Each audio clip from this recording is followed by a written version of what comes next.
Alexandria உலகின் மிக புகழ்பெற்ற ஒரு நகரமாக இருந்ததுதான் அலெக்சாண்ட்ரியா. மாமன்னன் அலெக்சாண்டர் தி கிரேட் அப்படின்றவரால உருவாக்கப்பட்ட சிட்டி தான் அலெக்சாண்ட்ரியா. இது எகிப்தில் உள்ள மிகப்பெரிய சிட்டிகளை ஒன்றா இருக்குது.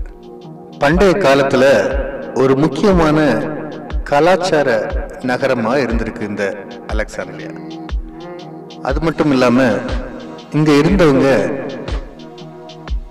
அறிவியல் சார்ந்த பல ஆராய்ச்சிகளை செய்ததாகவும் அறிவியல் மையமாகவும் இருந்திருக்கு இந்த சிட்டி. இந்த சிட்டி தான் பண்டைய காலத்தினுடைய கடற்கரை நகரமாகவும் துறைமுக நகரமாகவும் இருந்திருக்கு. வணிகத்தை ரொம்ப முக்கியத்துவம் கொடுத்திருந்த ஒரு நகரம் இதுதான். அலெக்சாண்டர் தி கிரேட் இந்த இடத்துல தான் வணிகத்துல பல விலை மதிப்பற்ற பொருட்களை சம்பாதித்ததா கூறப்படுது. அலெக்சாண்ட்ரிய மக்கள் கல்வியை மிகப்பெரிய சொத்தா கருதி இருந்திருக்காங்க. அதனால கல்வி அறிவு மிகுந்தவர்களா அலெக்சாண்ட்ரிய மக்கள் இருந்திருக்காங்க. இதுக்கு எடுத்துக்காட்டாக அலெக்சாண்ட்ரியால மிகப்பெரிய ஒரு நூலகம் இயங்கிட்டு இருந்திருக்கு. இது பண்டைய உலகின் மிகப்பெரிய நூலகங்கள்ல ஒன்னா இருந்திருக்கு.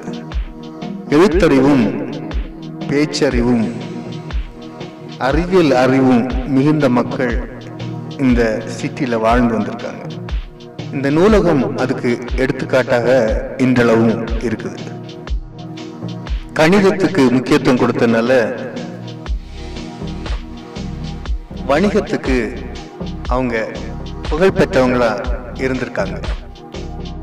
அலெக்சாண்ட்ரியால உள்ள மிகப்பெரிய சொத்துக்கள்ல ஒண்ணு அலெக்சாண்ட்ரியா நூலகம். இந்த நூலகத்துல 40,000 முதல் 4 லட்சம் வரைக்கும் நூல்கள் இருந்திருக்கலாம் அப்படின்னு கருதப்படுது. இந்த புத்தகங்கள் பாப்பிரஸ் காகித சுருளால எழுதப்பட்டிருந்துச்சு. இந்த நூலகத்தை மாசிடோனியாவினுடைய தளபதியும் அலெக்சாண்டரினுடைய வாரிசான முதலாம் தலாமி சோத்தர் என்பவரால் உருவாக்கப்பட்டுச்சு. இந்த தலாமி வம்சம் தான் இந்த நூலகத்தை நிர்வகிச்சிட்டு இருந்தாங்க. பண்டைய கால எகிப்துக்கு இந்த அலெக்சாண்ட்ரியா நகரம் தான் புகழை வாரி வழங்கக்கூடிய ஒரு நகரமா இருந்திருக்கு. பண்டைய கால எகிப்தியர்கள் முசை அப்படி சொல்லக்கூடிய 9 தெய்வங்களை வணங்கிட்டு இருந்தாங்க. இந்த 9 முசை அப்படி சொல்லக்கூடிய தெய்வங்களுக்கு தான் இந்த நூலகத்தை அர்ப்பணிச்சிருக்காங்க. இந்த நூலகம் கிமு 3ஆம் நூற்றாண்டுல அமைக்கப்பட்டிருக்கலாம் அப்படின்னு கருதப்பட்டது.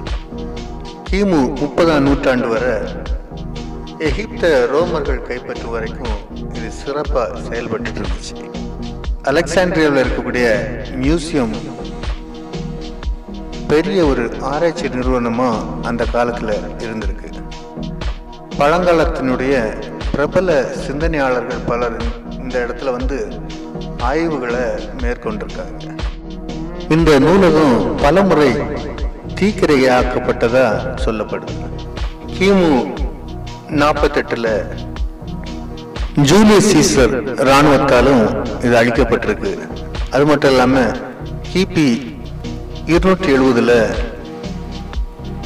ஆரோலினுடைய தாக்குதலையும் அழிக்கப்பட்டிருக்கு. கடைசியா எகிப்த முஸ்லிம்கள் வெற்றி கொண்ட போது கிபி 642லயும் இந்த நூலகம் அழிக்கப்பட்டிருக்கு அப்படின்னு ஆதாரங்கள் கிடைக்கப்பட்டிருக்கு. இன்றைய காலகட்டத்திலையும் இந்த அலெக்சாண்ட்ரியா நகரம் எகிப்தினுடைய 2வது மிகப்பெரிய நகரமா இருக்கு. அது மட்டும் இல்லாம முக்கிய துறைமுக நகரமாகவும் வணிக மையமாகவும் இருக்கு. பண்டைய உலகினுடைய 7 அதிசயங்கள்ல ஒன்றான அலெக்சாந்திரியாவினுடைய கலங்கரை விளக்கமும் இங்கதான் இருக்கு. பழங்காலத்தினுடைய மிக உயரமான கட்டிடங்கள் ஒன்னா இந்த கலங்கரை விளக்கம் கருதப்படுது. இந்த கட்டடம் பல நிலநடுக்கங்களால இடிந்தும் போயிருக்கு. இப்படிப்பட்ட சிறப்பு மிக்க ஒரு நகரத்தை உருவாக்கிய மாமன்னன் அலெக்சாண்டர் இந்த நகரத்தை விட்டு வெளியே போனதுக்கு அப்புறம் திரும்ப இந்த நகரத்துக்கு அவன் வரவே இல்லை அப்படின்றதுதான் ஆச்சரியமான உண்மை. நன்றி, வணக்கம்.